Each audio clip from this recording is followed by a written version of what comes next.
Materi pertama, ENSO, Climate and Fisheries Challenge in Galapagos. Ancaman utama perikanan skala kecil. Perikanan skala kecil menghadapi tekanan besar dari dua faktor utama, yaitu stresor iklim seperti ENSO dan perubahan iklim global, serta aktivitas manusia berupa penangkapan berlebih, polusi, dan globalisasi pasar. Dinamika ENSO atau El Nino Shorten Oscillation. ENSO merupakan pola iklim penting yang ditandai oleh fluktuasi suhu laut dan tekanan atmosfer di Samudra Pasifik. Saat El Nino terjadi, suhu laut meningkat, upwelling melemah, dan produktivitas primer menurun sehingga stok ikan berkurang. Sebaliknya, La Nina dapat meningkatkan upwelling dan produktivitas meski suhu dingin bisa membatasi spesies tertentu. Sejak 1960, variabilitas ENSO makin meningkat akibat emisi gas rumah kaca, memicu dampak serius seperti pemutihan karang, migrasi ikan ekonomis, serta kondisi hipoksia. Kepulauan Galapagos. Galapagos yang berada di Pasifik tropis timur sangat dipengaruhi ENSO dan kaya keanekaragaman hayati, namun juga rentan terhadap perubahan iklim. Sejak 1980-an, terjadi pemanasan rata-rata 0,6 derajat Celcius. Musim hujan makin terlambat dan kondisi cenderung lebih kering.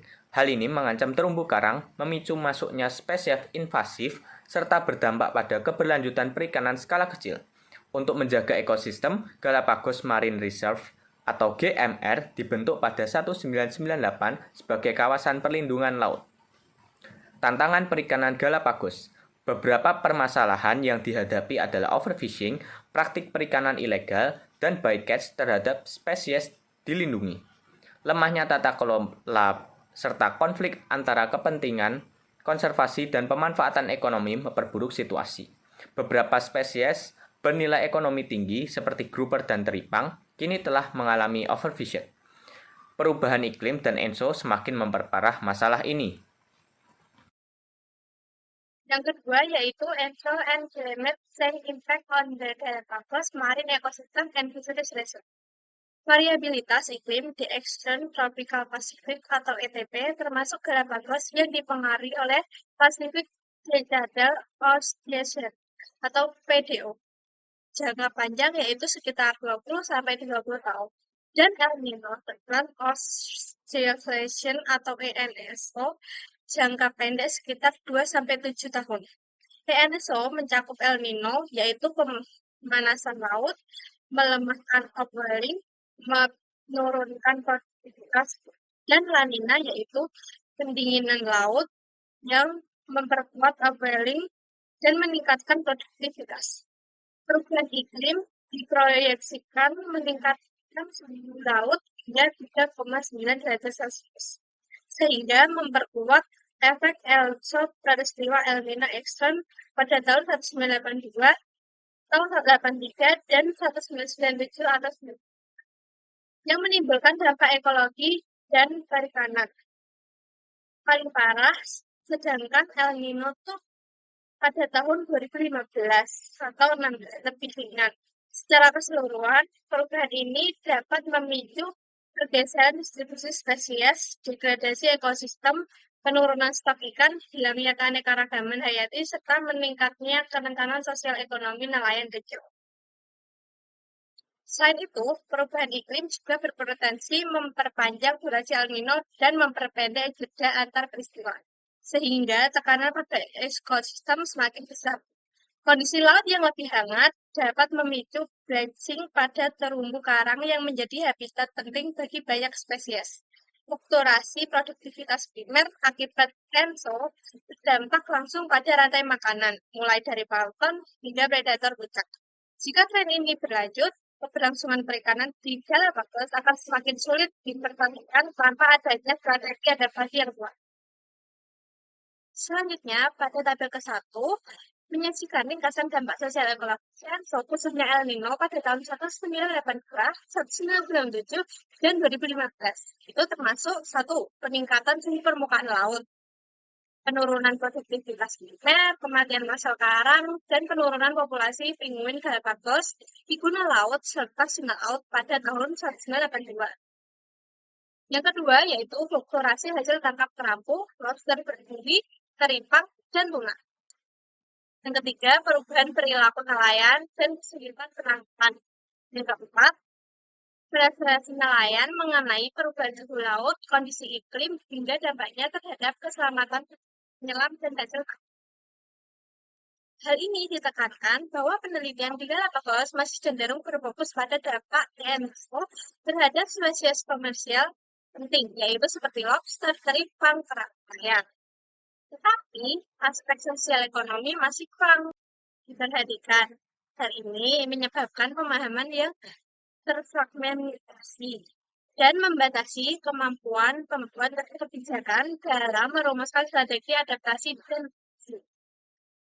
Maka dari itu dibutuhkan pendekatan sistem sosial ekologis dalam pengelolaan perikanan. Baik teman-teman, masuk pada poin ekosistem impact, di mana ini didasarkan pada dua kejadian.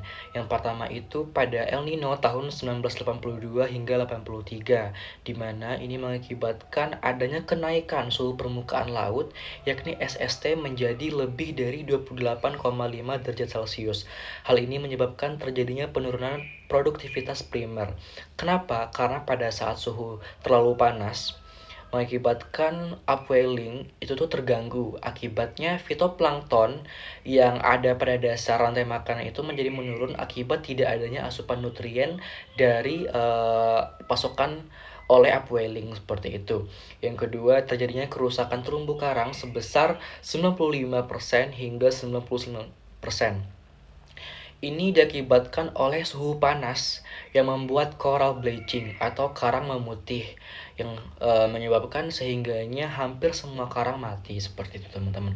Dan yang berikutnya adalah makroalga dan rantai makanan terganggu karena produktivitas makroalga seperti rumput laut berkurang, yang menyebabkan hewan laut menjadi yang mengambil makanan dari makroalga seperti misalkan ikan herbivora ataupun juga invertebrata tertentu menjadi susah mencari makanannya karena memang produktivitas dari makroalga itu berkurang seperti itu. Nah, lanjut, bulu babi meledak populasinya. Nah, biasanya ada predator alami yang mengontrol bulu babi, tetapi saat ekosistem terganggu, bulu babi berkembang tanpa kendali seperti itu. Oleh karenanya, mereka akan memakan alga dan mengikis karang mati. Oleh karenanya, ini akan menyebabkan kondisi semakin memburuk dan juga karang-karang akan semakin rusak karena adanya oleh dari si bulu babi tersebut yang memang populasinya makin meningkat seperti itu. Nah, lanjut pada El Nino pada tahun 1997 hingga 98, yakni terjadinya penurunan produktivitas primer 33 hingga 46%. Nah, di mana fitoplankton berkurang lumayan besar, sehingganya rantai makanan di laut jadi kurang seperti itu. Nah, selanjutnya biomasa 21 kelompok fungsional turun hingga lebih dari 50%.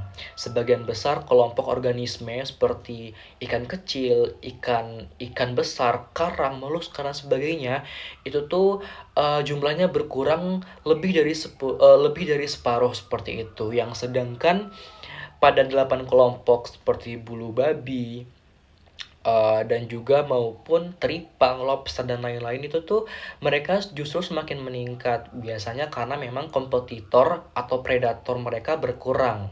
Nah, predatornya tadi kan dia tidak mendapatkan asupan sehingganya menurun. Oleh karenanya bulu babi, teripang dan kawan-kawan itu akan meningkat karena memang tidak adanya kompetitor atau predator yang memakan mereka, sehingganya mereka jadi lebih bebas untuk berkembang seperti itu. Nah, ini juga berimpact pada hasil tangkap nelayan yang turun hingga 56% karena memang stok ikan konsumsi yang bernilai ekonomi itu anjlok drastis. Jadinya nelayan mendapatkan tangkapan yang jauh lebih sedikit seperti itu. Nah, namun beberapa hal juga ada faktor positifnya di mana pada saat El Nino 97 hingga 98, sebagian spesies itu menjadi pulih, tetapi karang dan juga spesies penting tetap rusak. Karena makroalga bisa pulih sedikit, tetapi karang teripang dan ikan komersial tertentu semisal kayak kerapu layar dan juga sebagainya tetap hancur dan butuh waktu lama untuk bisa kembali normal seperti itu. Nah, kenapa beberapa makroalga itu menjadi pulih? Karena memang beberapa dari makroalga itu dia lebih toleran terhadap perubahan lingkungan. Dia relatif lebih tahan terhadap kenaikan suhu dibanding kerang seperti itu. Nah, pada saat kerang mengalami bleaching dan mati, makroalga justru bisa memanfaatkan ruang kosong untuk tumbuh seperti itu. Oleh karenanya makroalga atau sebagian dari makroalga dia menjadi pulih, namun memang karang-karang tadi tetap dalam keadaan yang rusak seperti itu. Nah, juga makroalga itu dia berperan sebagai opportunities, di mana karang membutuhkan waktu yang lebih lama untuk kembali, sekitar puluhan tahun. Sementara makroalga itu tuh dia bisa tumbuh cepat dalam hitungan bulan maupun minggu lah secepat-cepatnya. Oleh karenanya, ketika tekanan lingkungan mereda, makroalga bisa langsung merebut ruang untuk dia dapat tumbuh seperti itu. Oleh karenanya, di sini beberapa spesies makroalga mengalami pemulihan pada saat El Nino 1997 hingga 1998.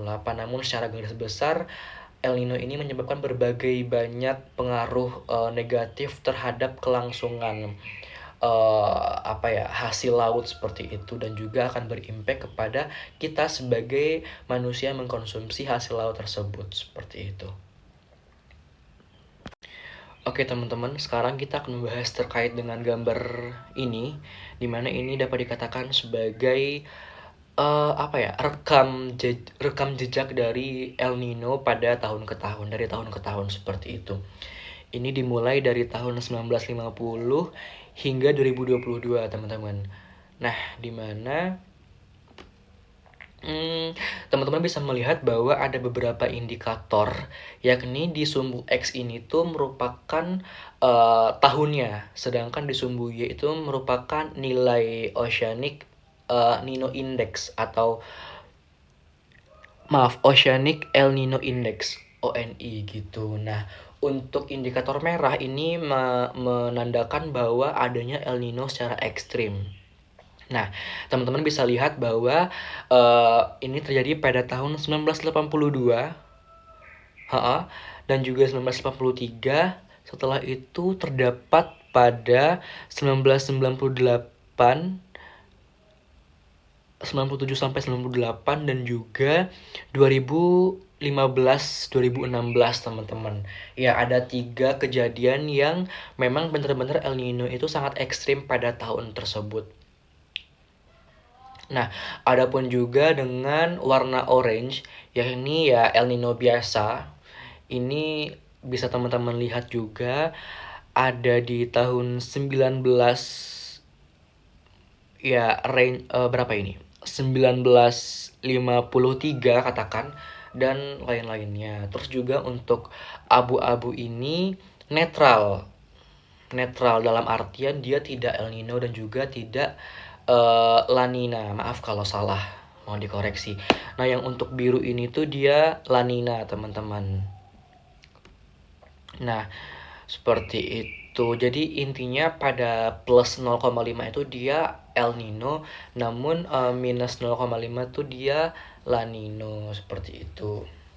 Nah, jadi pada grafik ini tuh menunjukkan perubahan tahunan rata-rata ONI, yakni Oceanic El Nino Index, berupa seberapa kuat El Nino ataupun La Nina.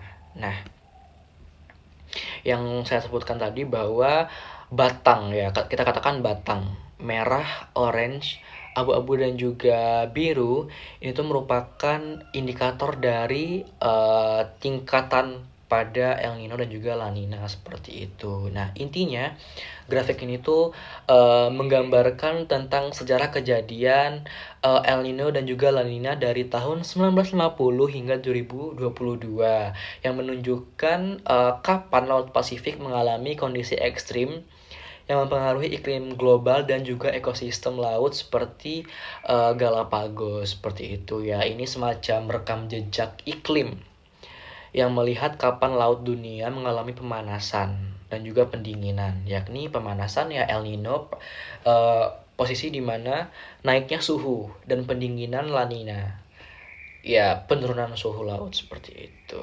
Begitu teman-teman semua. Lalu di sini ada impact on commercial species. El Nino dan perubahan iklim menjadikan tantangan dan peluang pengelolaan perikanan Galapagos. Dampak berbeda untuk setiap spesies laut dan perikanan skala kecil. Spesies pertama yang dipelajari yaitu lobster beduri, terapu coklat, terapu selfin, dan tuna. Nah, di sini juga kita akan membahas mengenai teripang coklat atau Brassica cambers and spiny lobster atau lobster beduri. Dampak El Nino pada tahun 1997 hingga 98 pada lobster beduri dan terapu coklat diantaranya yaitu produktivitas perikanan skala kecil lobster beduri dan terapu coklat meningkat signifikan pasca El Nino 1997 hingga 98. Kemudian, puncak produksi terjadi 2-5 tahun setelah El Nino dipicu oleh beberapa hal yaitu gelombang rekrutmen baru, peningkatan usaha penangkapan, dan dibukanya kembali perikanan teripang pada 1999. Kemudian ada produktivitas lobster beduri juga didorong oleh beberapa hal yaitu jumlah predator menurun, misalnya ikan dasar, kemudian ketersediaan mangsa meningkat, misalnya bulu babi. Kemudian ada faktor lingkungan dan penangkapan. Menurut Jules de Apple 2016, tidak ada korelasi signifikan antara ENSO dan biomasa atau pemijahan lobster. Meskipun ada peningkatan biomasa akibat rekrutmen besar pada tahun 2005 dan 2007 dan penurunan mortalitas akibat penangkapan pada tahun 1997 hingga 2010. Kemudian ketidakpastian data perikanan yang akan mempengaruhi estimasi catch rate. Kemudian ada kondisi laut hangat terkait El Nino dan PDO yaitu kelimpahan larva lebih tinggi dan potensi pergeseran wilayah sebaran lobster. Nah, kemudian juga ada pengaruh lokal dan pemulihan stok.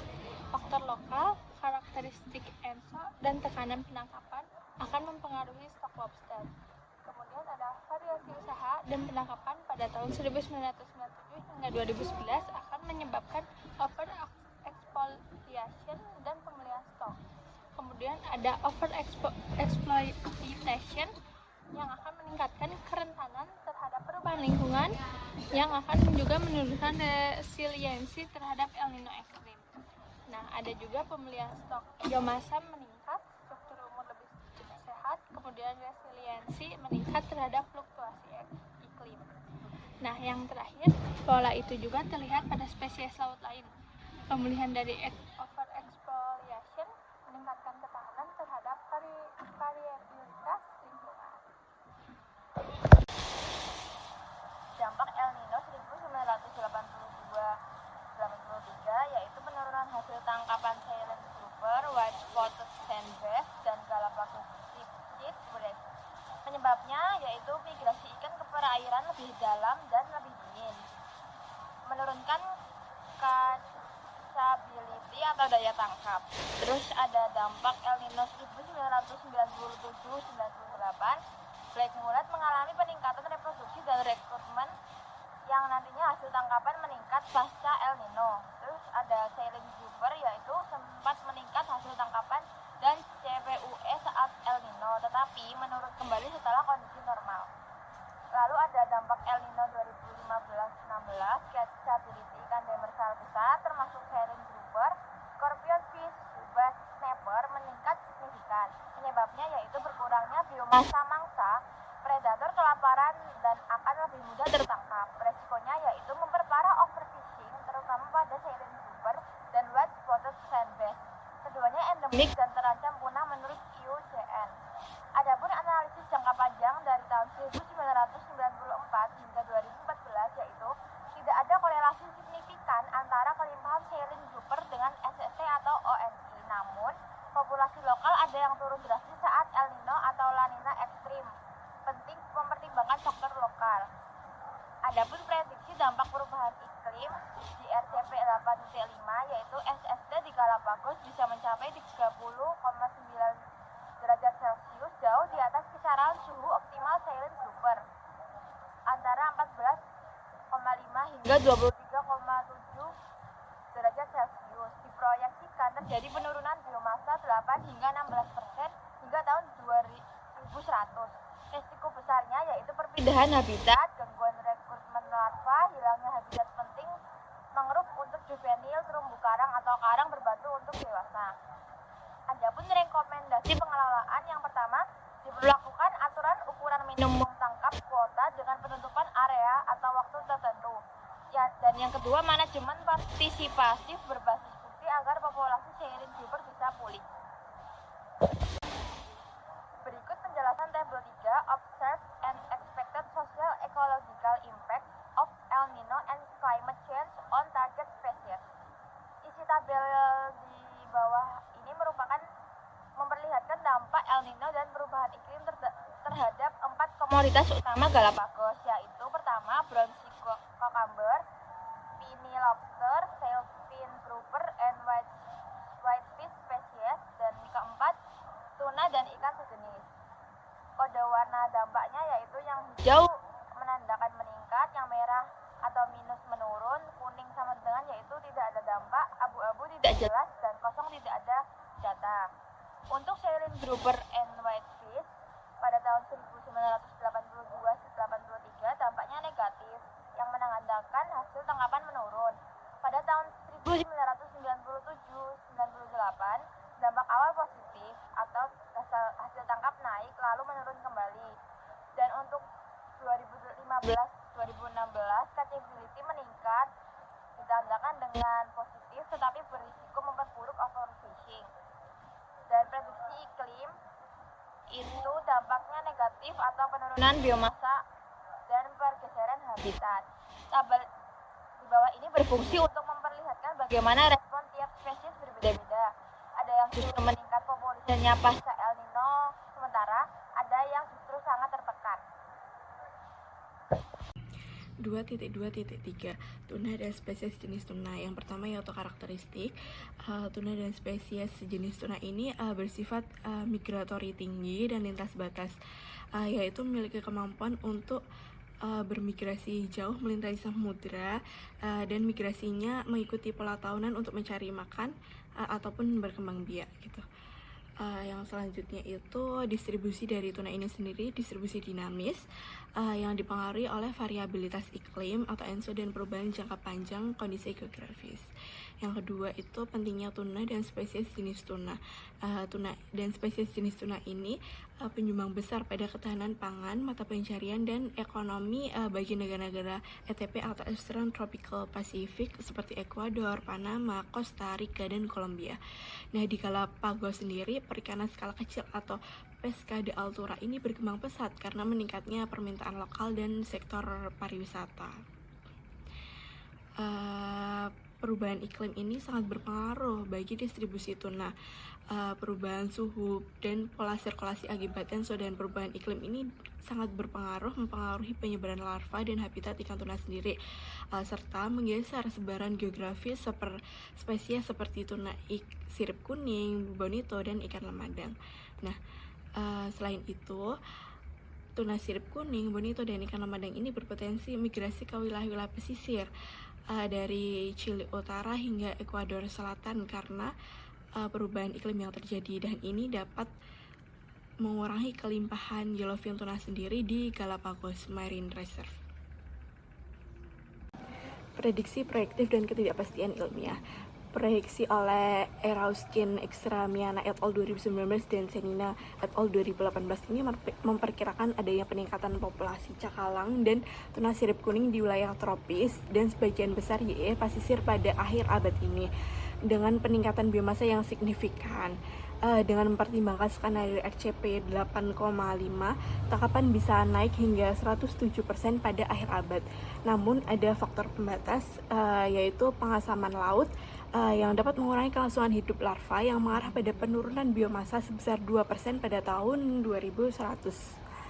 Nah, Adanya proyeksi positif tersebut ditentang oleh uh, Ramirez Gonzalez et al. 2018 yang mengatakan bahwa korelasi negatif yang signifikan antara suhu permukaan laut dan biomasa tuna sirip kuning terkait dengan fish aggregation deficit di cakar laut Galapagos. Nah, mereka ini menunjukkan bahwa suhu permukaan laut yang lebih tinggi dapat menyebabkan penurunan keberadaan dan biomasa tuna sirip kuning di sekitar FAD. Nah, selanjutnya yaitu implikasi untuk pengelolaan perikanan. Yang pertama itu dampak iklim kompleks dan penuh ketidakpastian. Yang kedua, perlu integrasi dan empiris dan proyeksi model. Yang terakhir yaitu penting untuk strategi adaptif perikanan skala kecil di Galapagos. Assalamualaikum warahmatullahi wabarakatuh. Sebenarnya perkenalkan, nama saya Muhammad Alvin Fahriza. Nah, di sini saya membacakan bagian 2.3 Socio-Economic Impact and Adaptive Capacity. Yang pertama adalah perubahan upaya penangkapan ikan atau fishing effect. Nah, penangkapan lobster, duri akibat El Nino itu menjadi lebih sulit. Hari ini dapat terjadi karena lobster menuju ke perairan yang lebih dalam, sehingga lebih sulit bagi penyelam untuk menangkapnya. Lalu faktor kedua itu adalah distribusi dari penangkapan itu adalah jaraknya jauh dari pelabuhan, krisis finansial dari nelayan, dan indeks iklim. Lalu yang selanjutnya adalah hasil tangkapan yang bervariasi. Dari hasil tangkapan ini terdapat beberapa variasi kejadian dari El Nino. Yang pertama adalah terjadinya penangkapan yang lebih sulit saat terjadinya El Nino. Nah, untuk komoditas yang semakin sulit ditangkap adalah kerapu layar. Nah, kerapu layar ini penangkapannya cukup sulit saat terjadinya El Nino pada tahun 1982 hingga 1983. Lalu yang kedua adalah ada juga terjadinya peningkatan kemudahan dalam proses penangkapan beberapa komoditas. Kalau sebelumnya adalah semakin sulit, yang ini adalah semakin mudah ditangkap. Nah, untuk komoditas yang semakin mudah ditangkap saat El Nino itu adalah kerapu dan ikan pelagis. Nah, ini saat El Nino 2015-2016.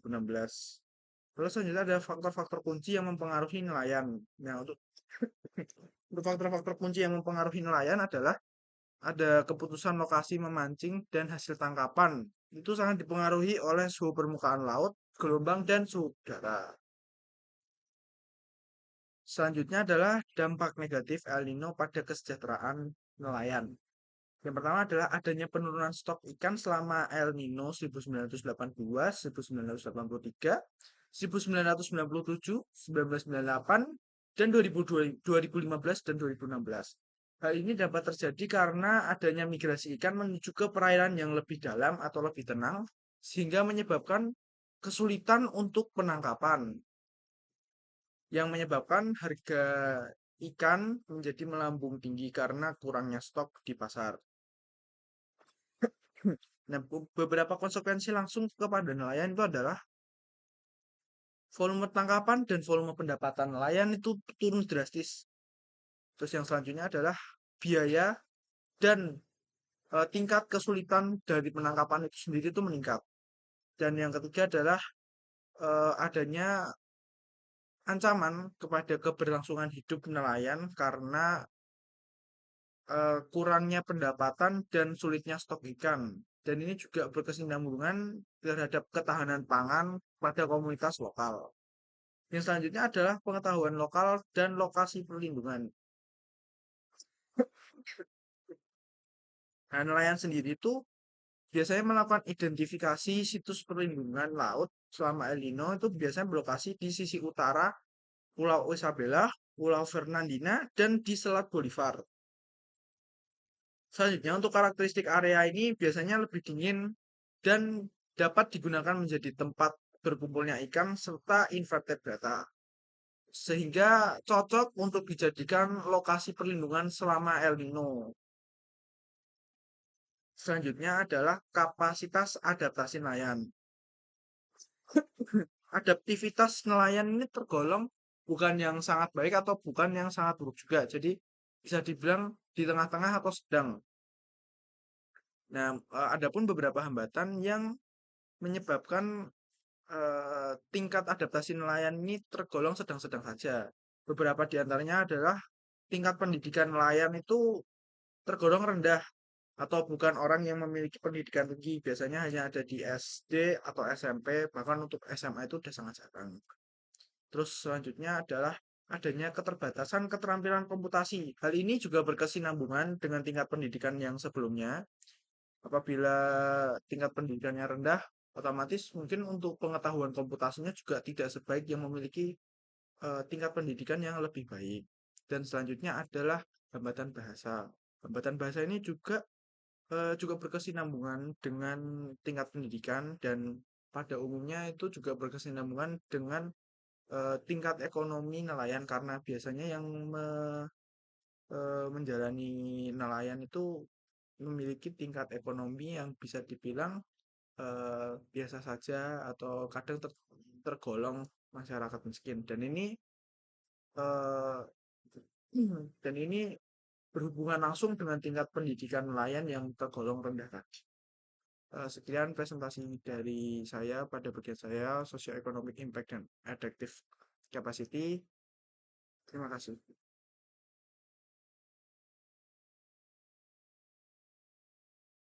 Pembahasan poin 3 yaitu tentang tantangan dalam memajukan penelitian enzon dan perubahan iklim, yaitu upaya yang dilakukan mencakup kolaborasi antara otoritas pengelolaan LSM dan lembaga akademik dengan inisiatif utama seperti yang dipimpin oleh Conservation International dan WWF yang menghasilkan deklarasi Santa Cruz tahun 2009 sebagai bentuk komitmen untuk meningkatkan ketahanan keanekaragaman hayati di Galapagos. Namun, kemajuan penelitian terkendala oleh beberapa faktor penting, yaitu yang pertama, terdapat pergeseran prioritas politik yang menyebabkan fokus dan pendanaan penelitian dialihkan ke isu-isu sosial dan ekonomi yang lebih mendesak, sehingga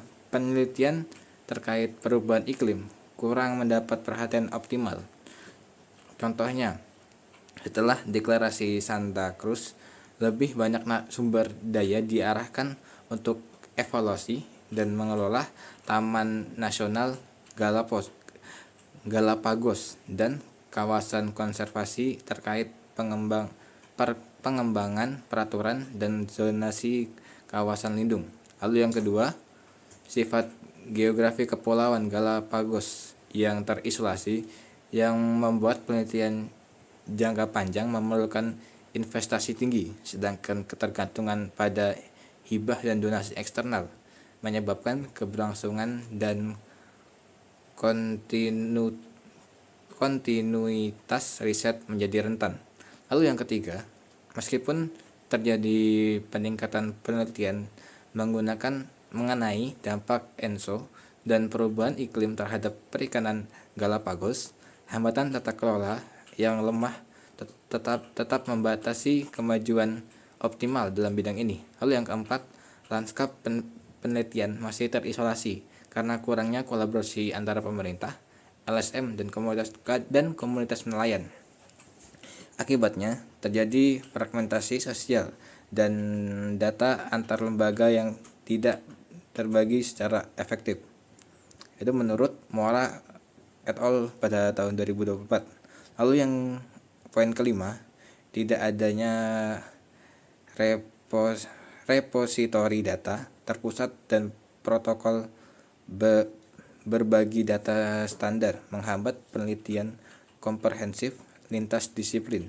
Hal ini membuat peneliti sulit mengakses data yang luas dan terkini tentang mengakses data luas dan terkini tentang ekosistem laut, aktivitas manusia, ENSO, dan perubahan iklim. Lalu yang keenam, keterbatasan sumber daya ekonomi dan SDM yang melemahkan penegakan kebijakan serta pemantauan jangka panjang. Kondisi ini menyulitkan pelacakan perubahan lingkungan dan sosial ekonomi. Sekian ya. Oke, kemudian yang keempat yaitu rekomendasi yang dimana proyeksi masa depan menunjukkan bahwa ekosistem laut dan perikanan di Galapagos semakin rentan terhadap dampak dari ENSO dan perubahan iklim yang mengancam spesies penting seperti lobster, ikan dasar, teripang, dan tuna. Perubahan, kelimpahan, serta distribusi spesies tersebut berdampak serius terhadap ketahanan pangan dan keberlanjutan ekonomi masyarakat lokal. Namun, keterbatasan pengetahuan, sumber daya, dan kelemahan tata kelola membuat nelayan skala kecil belum siap beradaptasi. Oleh karena itu, dibutuhkan pengelolaan perikanan berbasis ekosistem yang terintegrasi dengan aspek sosial ekonomi yang disertai pemantauan jangka panjang dan perencanaan skenario. Kemudian, penelitian ENSO dan perubahan iklim memerlukan kolaborasi lintas disiplin serta praktik berbagi data yang terstandarisasi. Pemusatan data pada repositori internasional seperti Pangea atau World Data Center for Climate akan meningkatkan aksesibilitas, transparansi, dan reproduktibilitas hasil penelitian. Tantangan utama terletak pada konsistensi pengiriman data, pemeliharaan jangka panjang, dan penerapan kebijakan insentif. Mengaitkan pendanaan riset dengan kewajiban berbagi data dinilai sebagai langkah yang efektif untuk mendorong partisipasi. Mengatasi tantangan tata kelola di Galapagos yang telah menghambat penelitian ENSO dan perubahan iklim memerlukan upaya terkoordinasi dari pemerintah, LSM, institusi ilmiah, dan komunitas lokal yang didukung oleh investasi strategis dalam infrastruktur penelitian dan keahlian lokal. Dengan melibatkan komunitas lokal melalui penelitian transdisipliner, memberikan wawasan langsung tentang dampak sosial ekonomi dari stresor iklim dan manusia. Pendekatan ini akan menjembatani kesenjangan antara penelitian dan strategi adaptasi praktis sehingga temuan menjadi lebih relevan dan sensitif secara budaya, serta menghasilkan upaya mitigasi dan adaptasi yang lebih efektif. Kemudian, langkah adaptasi berbasis ekosistem perlu diarahkan pada pemanfaatan keanekaragaman hayati sebagai strategi menghadapi perubahan iklim. Upaya kunci mencakup pembaruan zona larangan tangkap di Galapagos Marine Reserve, pengembangan pengelolaan perikanan berbasis hak eksklusif komunitas, serta perluasan melalui penangkapan ikan lepas pantai guna mendukung pemulihan spesies pantai. Strategi tambahan meliputi pelaksanaan proyek peningkatan perikanan untuk stok ikan tertentu, pengembangan marikultur skala kecil bagi teripang, penerapan insentif pasar berupa pelabelan ramah lingkungan, serta integrasi teknologi pemantauan elektronik dan pelacakan. Seluruh upaya ini harus disertai peningkatan kapasitas masyarakat dan mitigasi tangkapan sampingan guna memastikan praktik perikanan yang berkelanjutan. Nah, yang terakhir itu ada concluding atau kesimpulan. Perikanan skala kecil di GMR atau kawasan konservasi laut di Galapagos itu sangat penting bagi perekonomian dan ketahanan pangan masyarakat setempat. Tapi mereka terancam oleh faktor iklim dan antropogenik yang disebabkan oleh manusia. Nah, adanya El Nino Selatan ini dan perubahan iklim menimbulkan resiko yang sangat signifikan. El Nino yang ekstrim dan perubahan iklim telah menyebabkan pergeseran signifikan dalam ekosistem laut, termasuk distribusi spesies, biomasa, dan juga produktivitas. Nah, penangkapan ikan ini yang berlebihan dan juga tata kelola yang lemah dapat memperburuk kerentanan perikanan skala kecil. Cara mengatasinya itu ada kolaborasi antardisiplin ilmu, peningkatan berbagai data, integrasi faktor sosial ekonomi ke dalam penelitian. Selain itu juga ada kerjasama internasional, dukungan sumber daya, dan juga keahlian lokal.